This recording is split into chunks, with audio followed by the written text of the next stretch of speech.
Welcome, friends.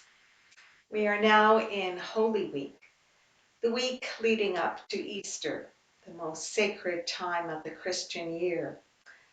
Holy Week began yesterday with Palm Sunday, when we remember Jesus entering Jerusalem on a donkey, surrounded by joyful crowds waving palm branches. In the coming days, we'll follow Jesus' movements as he draws closer to the cross of Good Friday. Cheryl and I will be offering reflections over the next 4 days using this book, The Last Week, as the background for them. The book is written from the perspective of the gospel writer Mark, who, unlike the other writers, Matthew, Luke, and John, tells the story of Holy Week on a day-by-day basis. We hope you will find this a meaningful journey. To begin our practice today, I will light a candle.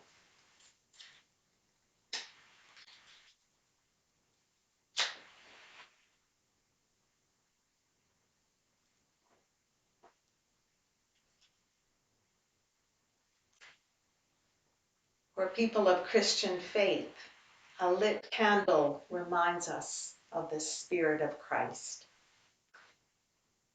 And now I invite you to sit comfortably wherever you are, to close your eyes or soften your gaze, and to bring your attention to your breath.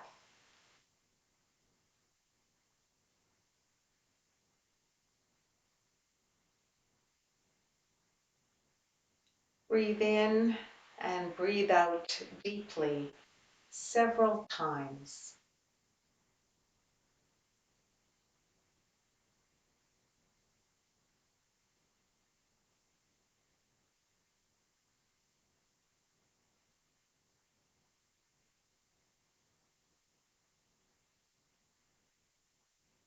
And let your breathing fall into its natural rhythm.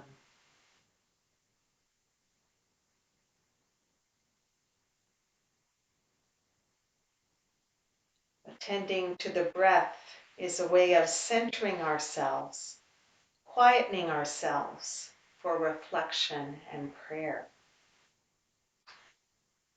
The Gospel of Mark tells us that on Monday, after the previous day's Palm Parade, Jesus went to the temple.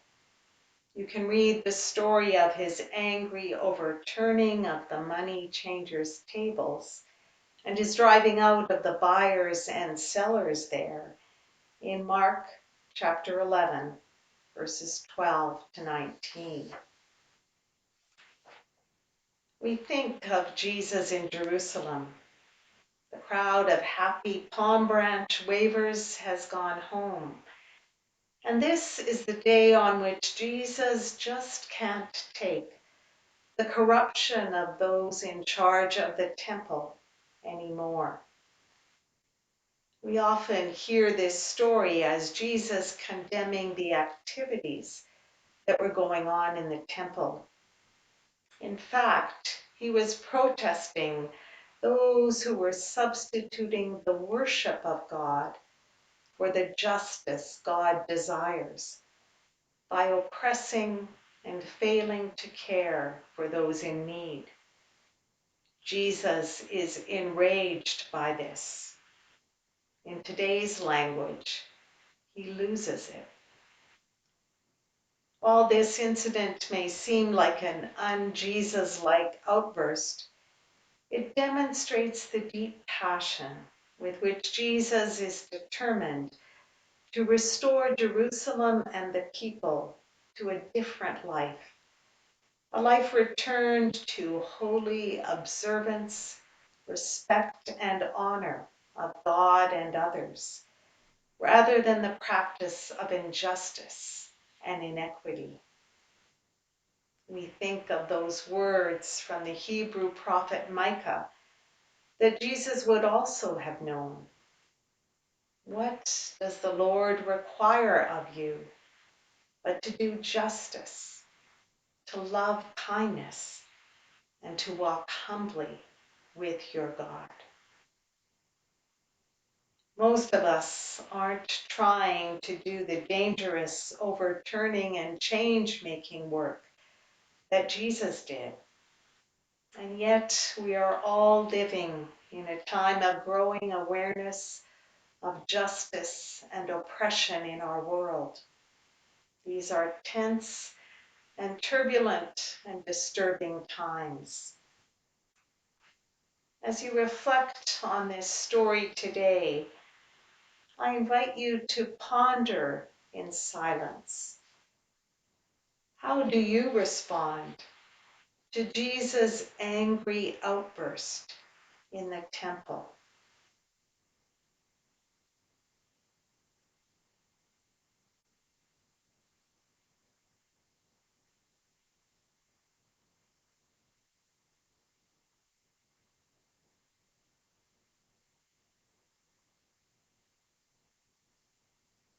What issues of injustice or oppression are you passionate about?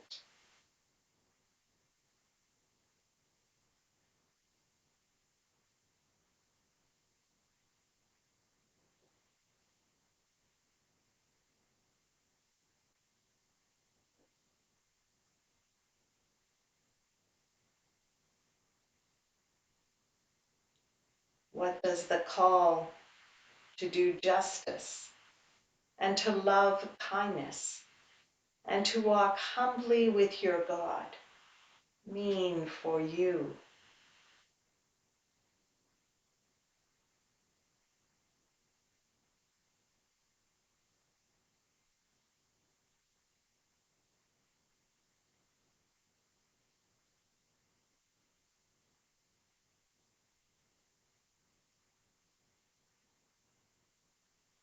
And now I invite you into a time of prayer using our breath.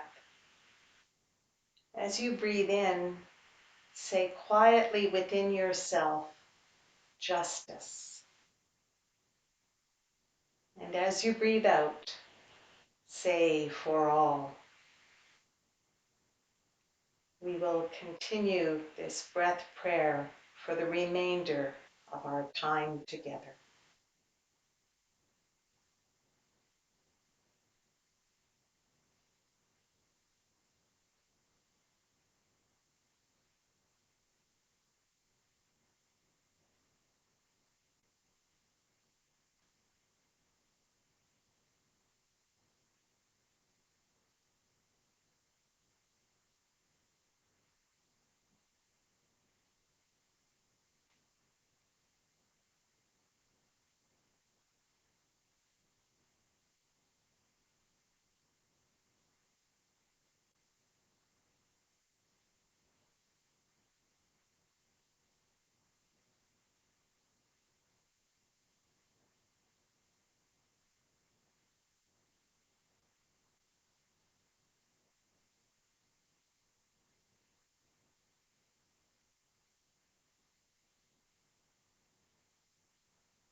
our prayer comes to an end. Peace be with you this day.